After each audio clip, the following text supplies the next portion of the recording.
안녕하세요. 김리석 회계사입니다.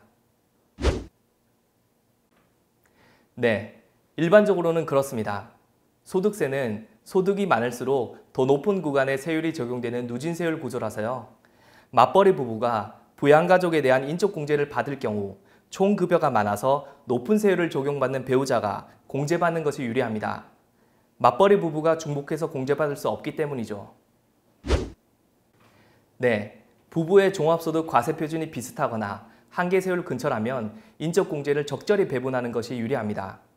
부부 중 누가 인적공제를 받을 때 세금이 가장 적게 나오는지를 배분해서 계산해 봐야 하는데, 사례의 경우엔 소득이 많은 남편 쪽에 무조건 몰아주기보다는 부인과 분리해서 받는 게 유리한 결과가 나올 수 있습니다.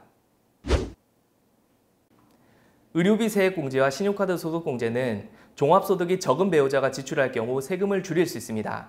이는 의료비 공제나 신용카드 공제는 다른 공제와 달리 최저사용금액 조건이 있기 때문인데, 즉 최저사용금액 이상을 사용해야 공제가 시작되고 최저사용금액에 미달하면 공제를 전혀 받지 못하는 것입니다. 의료비 공제액의 경우 의료비 지출액이 총급여의 3%를 초과할 때 그 초과하는 금액의 15%를 세액공제해줍니다. 같은 의료비를 쓰더라도 급여가 많은 배우자보다 적은 배우자가 총급여의 3%를 초과하는 금액이 커지는 것입니다. 예를 들어 보겠습니다.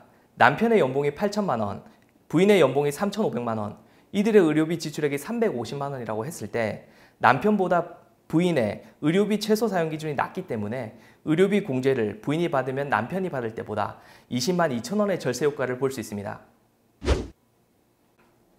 부양가족 기본공제를 받는 근로자는 부양가족을 위해 지출한 의료비, 교육비, 기부금 등도 함께 공제를 받게 됩니다. 즉, 부양가족이 남편에서 부인으로 넘어가면 부양가족에 대한 기본공제뿐 아니라 다른 공제 항목도 부인이 공제받게 되는 것이니까 해당 부양가족에 대해 어떤 항목을 함께 공제받게 되는 것까지 검토하고 배분해야 하는 것입니다. 인적공제를 할 때 맞벌이 부부의 연봉 차이가 많이 나는 경우와 서로 차이가 나지 않는 경우로 분류해서 해야 합니다. 네, 일반적으로 부부 간 연봉이 차이가 나는 경우인데요. 부부의 총급여가 각각 7천만 원, 3,500만 원이라고 할 때 부부를 제외한 인적공제 대상자가 부모님과 자녀 2명, 총 4명이라면 총급여가 높은 배우자가 인적공제를 모두 받을 경우 반대 경우에 비해 최대 54만 원의 세금이 줄어듭니다. 오늘의 사례 케이스를 예로 들어 살펴보면 맞벌이 부부 연봉이 3,200만 원, 3천만 원으로 차이가 크지 않은 경우인데요. 여기서 부부를 제외한 인적공제 대상자가 부모님과 자녀 2명으로 총 4명이라고 가정해 봤을 때 급여가 많은 배우자가 인적공제를 모두 받을 경우 부부가 내야 하는 세금 합계는 86만 원이고, 부부가 인적공제를 나눠서 받을 경우 세금 합계가 66만 원으로 20만 원의 절세 효과를 볼 수 있습니다. 부부 연봉이 각각 8천만 원, 3,500만 원이고 자녀를 위한 의료비로 350만 원을 지출하고 신용카드로 2천만 원을 지출했다고 가정해 보겠습니다.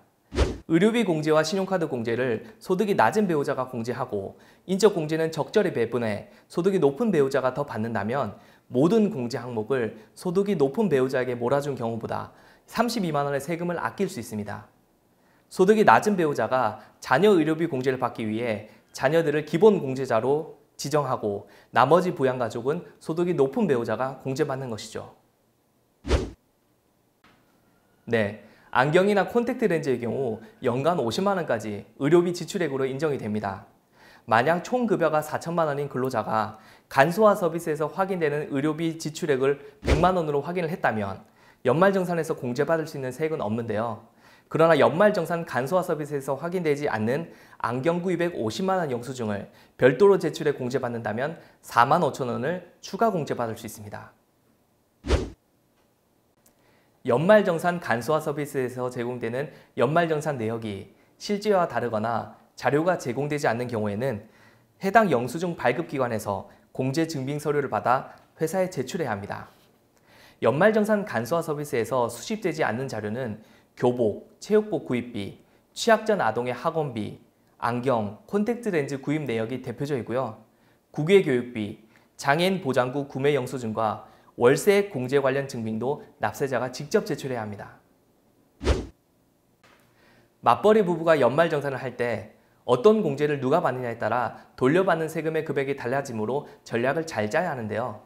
첫째, 전체 공제 항목을 부부 중 소득이 많은 쪽으로 단순히 합치지 말고 공제 항목과 예상세액을 모의계산을 통해 비교하시기 바랍니다.